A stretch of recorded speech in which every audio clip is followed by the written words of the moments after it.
Bonjour, c'est Gilles du site boursicoté.com. Voici l'analyse technique du CAC 40 pour la journée du mercredi 27 avril 2011. Et on continue donc dans la tendance haussière puisque dès l'ouverture, nous sommes venus ouvrir à 4048,14, donc en légère hausse. Alors le plus haut d'hier se situait le plus haut d'hier se situait à 4048. Aujourd'hui, nous ouvrons à 4048,14, donc il y a vraiment un petit gap mais minime, il est vraiment symbolique, 14 centièmes de point. Le plus bas a été marqué à 4036,28, le plus haut à 4084,32 pour terminer en clôture à 4067,72 points. Le CAC 40 gagne 0,55% sur cette séance, un peu plus de 22 points gagnés par rapport au cours de clôture de la veille. C'est donc une belle séance de hausse, dans la continuité de ce que nous connaissons maintenant depuis quelques jours. Nous sommes venus attaquer la résistance que je vous signalais hier à 4070 points, qui correspond au précédent plus haut de tendance que nous avions connu lors du début du mois d'avril. On avait une baisse avec ensuite une belle remontée.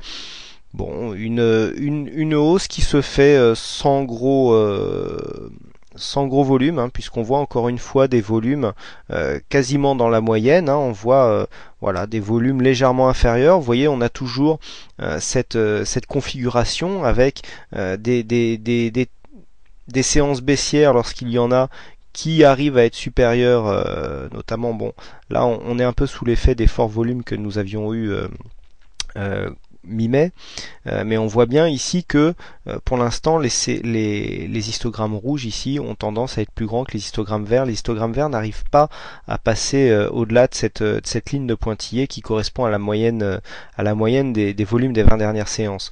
Encore une fois, on a aujourd'hui une séance haussière avec des volumes tout à fait limités. Il n'y a pas vraiment de marque de puissance sur cette tendance. On a l'impression que le marché monte vraiment petit à petit. On n'a pas vraiment une grosse conviction, mais on arrive à effacer les résistances au fur et à mesure. Alors aujourd'hui, on s'est attaqué à la résistance des 4070 points. On a été marqué un nouveau plus haut, puisque le plus haut du jour, 4084,32, eh bien, on vient dépasser les plus hauts que nous avions connus donc début avril. On est en train de casser un petit peu le mouvement baissier, puisque nous étions sous le coup d'un mouvement baissier moyen terme, qui était symbolisé ici par la résistance baissière que nous avons cassé hier. Nous confirmons, puisque nous sommes venus marquer un plus bas ici juste au-dessus de cette résistance baissière avant de remonter. Dans la foulée, on a cassé la résistance horizontale des 4071 et on est revenu clôturer juste en dessous, puisqu'avec une clôture à 4067,72, eh bien on revient. C'est une première attaque. Alors s'il n'y avait sauf accident, vous savez qu'il y a la Fed qui doit intervenir dans la soirée avec un communiqué de presse de Ben Bernanke. Ça dépendra. Il y a beaucoup de supputations sur ce que devrait sortir. Un QE3, pas de QE3, fin du QE2, prolongation, etc. Personne ne sait trop. On entend beaucoup de choses, beaucoup de rumeurs. La vérité sera connue dès ce soir et donc on verra si la tendance continue ou pas.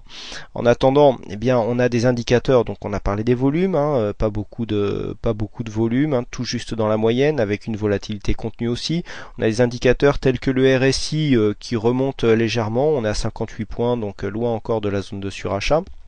Le stochastique, lui, rentre dans sa zone de surachat, mais on sait que cet indicateur est très volatile. Et puis le MACD, lui, au niveau des histogrammes, on a une continuité de la tendance, puisque vous voyez que au niveau de l'amplitude, on n'avait quasiment rien, et puis on monte tout doucement. Au niveau du MACD, voilà, on monte tout doucement, c'est assez régulier. Les histogrammes sont toujours en progression positive.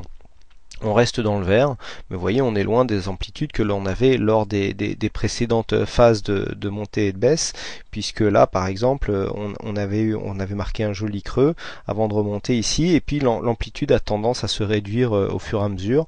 on a un peu moins de volatilité aussi. Ça se voit au niveau des bandes de Bollinger. On avait des bandes de Bollinger ici qui étaient très écartées lorsque nous avions eu ici le problème au Japon. Et puis au fur et à mesure, elles se sont réduites. Et puis là, on a un écart entre les bandes de Bollinger qui s'est réduit. Alors je rappelle que les bandes de Bollinger, celles-là sont indexées sur la moyenne mobile arithmétique à 20 jours, hein, puisque nous sommes en vue journalière.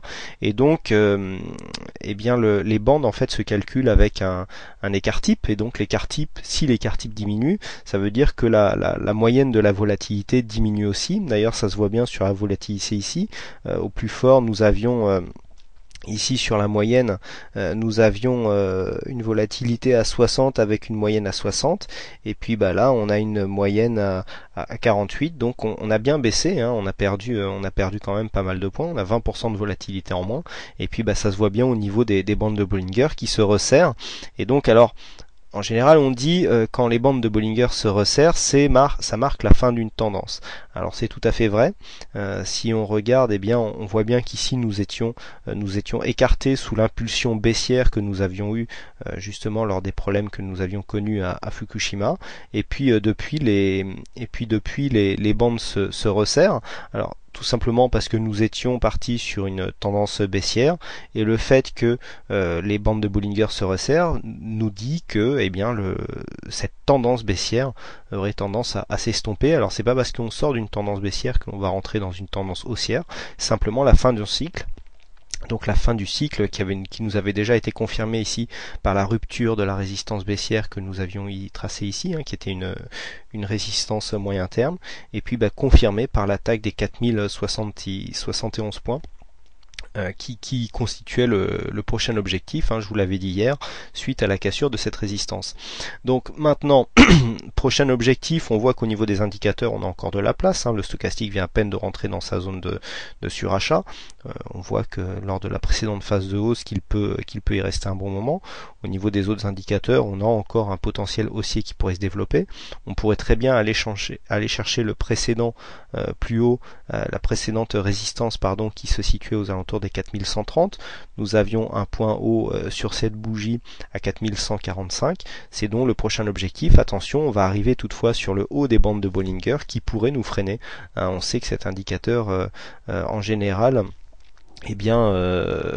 on a 95% des cours qui sont contenus à l'intérieur des bandes de Bollinger, donc c'est rare d'avoir des sorties relativement franches, hein, sauf quand nous avons des cas, des mouvements paniques comme ce que nous avions eu ici au plus fort de la crise japonaise. Donc voilà, en cas de confirmation donc de cassure de cette zone des 4071 points, le prochain objectif serait, alors on a 4100 en résistance intermédiaire, et puis après 4130, hein, donc tous les 30 points, on a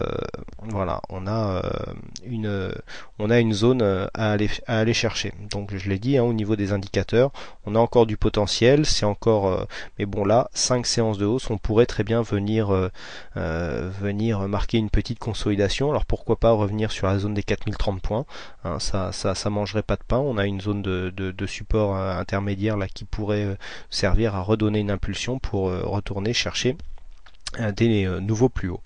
Voilà ce que l'on peut dire donc sur cette analyse technique, hein, pas grand chose à dire, mais un peu de nouveauté par rapport à ce que nous avons eu ces derniers jours, hein, le mouvement est quasiment le même. Donc voilà, je vous remercie encore une fois pour votre fidélité, pour vos nombreuses visites sur le site, et je vous donne rendez-vous dès demain pour de prochaines